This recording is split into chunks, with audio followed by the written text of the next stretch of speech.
Welcome to Betty's prestigious property show. Click or call, we do it all. When it comes to selecting what type, the choice available to a home buyer is generally between a standalone building and a house or apartment in a gated community. What's the difference?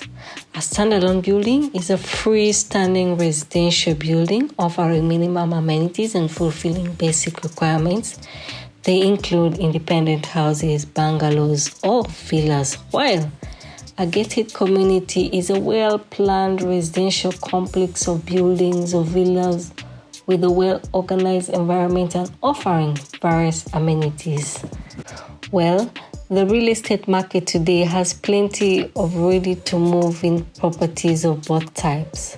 Home buyers are increasingly turning to gated communities as urban spaces become more chaotic. While such projects provide a serene environment with all modern facilities, they come at a price.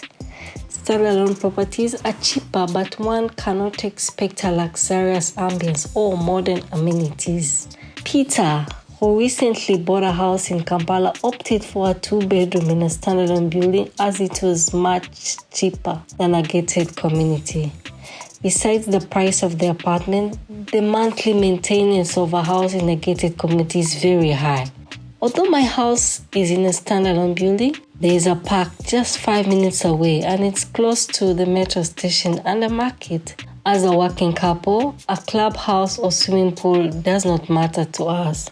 Moreover, we do not want a huge loan liability. Connectivity and location are the most important factors. For us, commuting to work has to be convenient and time-saving.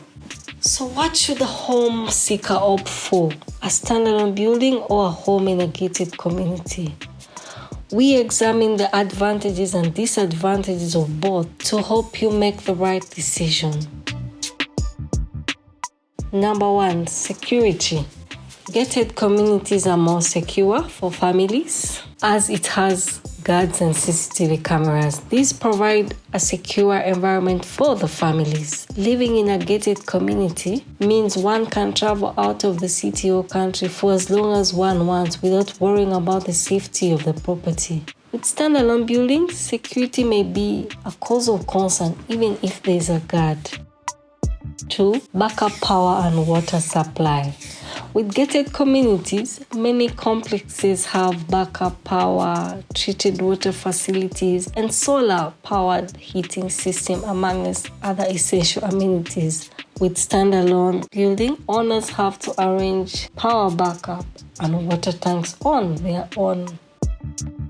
3. Commercial complexes. Gated communities usually have commercial complexes inside the community to cater for the daily needs. These include shopping complexes, schools, groceries, and medical shops within the community or nearby. This has helped in boosting demand for such projects. Overall, gated communities are self-sustained, having their own infrastructure and services. Owing to this, the lifestyle here is much higher. This helps people to meet more like-minded people, thereby building interpersonal relationships. A well-built community may have various commercial complexes to serve the daily needs. 4. Commuting. Gated communities are usually situated away from business centers to provide a peaceful environment. Hence, commuting may be more difficult. While standalone buildings are usually constructed in city centers close to central areas, making it easy to commute.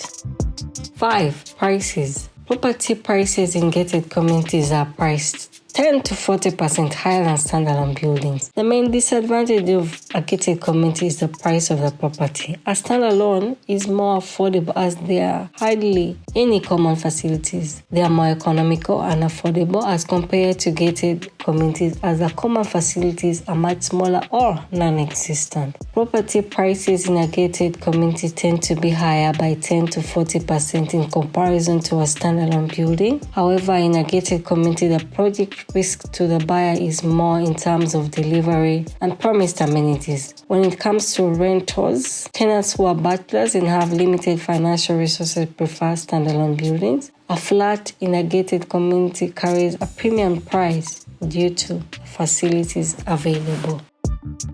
6. Security checks. Meticulous security checks in gated communities may also irritate people who come to visit the residence. Depending on the type of security, one has to deal with keypads, security cards, security guards, opening and closing of the gates, etc., which may delay free movement and hassle some people. 7. Maintenance costs. With gated communities, the maintenance cost is high. Residents have to pay fees to their association to maintain the grounds and for the security measures involved, while with standalone houses, maintenance cost is lower since common facilities are much smaller or non-existent.